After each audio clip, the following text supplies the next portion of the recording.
comment မှာပေါ့နော်ကိုသိရှင်တဲ့အကြောင်းအရာလေးရှိလို့ရှိရင်ချို့ကိုမေးထားလို့ရပါတယ်ဒါဆိုရင်ချို့ကအဆင်ပြေပြီးဒီလိုဗီဒီယိုလေးတွေကိုရိုက်ပြီးတော့ရှင်းပြပေးသွားမယ်ပေါ့နော်အဲ့ဒါကို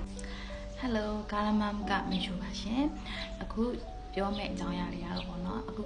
ရှီစထိုးမဲ့သူတွေမှာအမြဲတမ်းပထမအဆုံးတည်တင်တည်ရမယ်အချက်၃ချက်လေးကိုဝင်ပြပေးရှင်ပါပထမအချက်ကတော့ခြီပေါ့နော်ခြီဝယ်မယ်ဆိုလို့ရှိရင်ကိုထိုးမဲ့အင်ဂျီရဲ့ဒီ site ပေါ်မှာမူတည်ပြီးတော့ကိုထိုးမဲ့အင်ဂျီရဲ့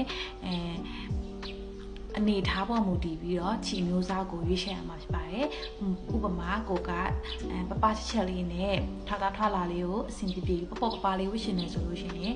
3 ply အောက်ဖက်ပေါ့နော်2 ply 3 ply ခြီလေးတွေကိုဝယ်ယူရမှာဖြစ်တယ်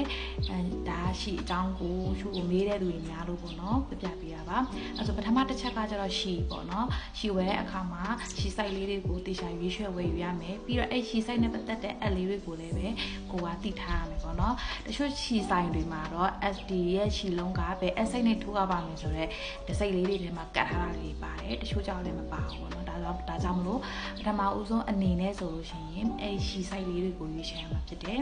နောက်တစ်ချက်ကကျတော့ဗာလဲဆိုတော့ခြီကိုဝယ်မဲ့ခြီကိုလုံလောက်ဝယ်ပါပေါ့နော်ကိုထိုးမဲ့ project ကဘလောက် grant လောက်ကိုလိုအပ်လဲလိုအပ်တဲ့ project ပေါ်မှာမူတည်ပြီးတော့ခြီကိုလုံလောက်ဝယ်ရမှာဖြစ်တယ်ခြီ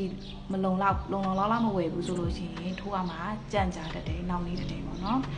နောက်ဆုံးတစ်ချက်ကြတော့ကိုထိုးမဲ့ project ပေါ်မှာမူတည်ပြီးတော့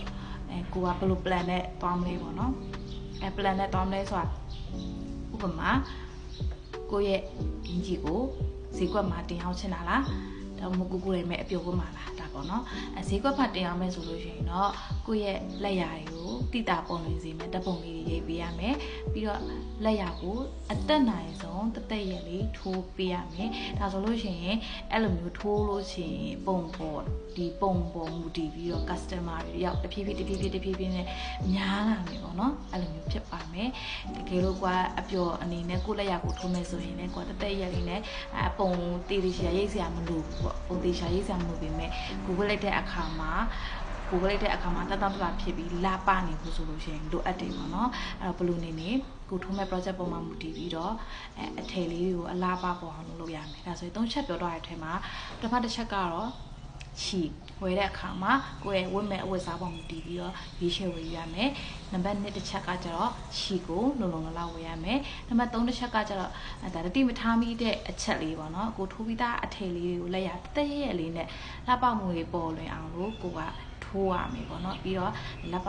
တပုံနလလေးကိုယ့်ရဲ့ customer စီကိုပြနိုင်အောင်ကြိုးစားရမယ်ပေါ့နော်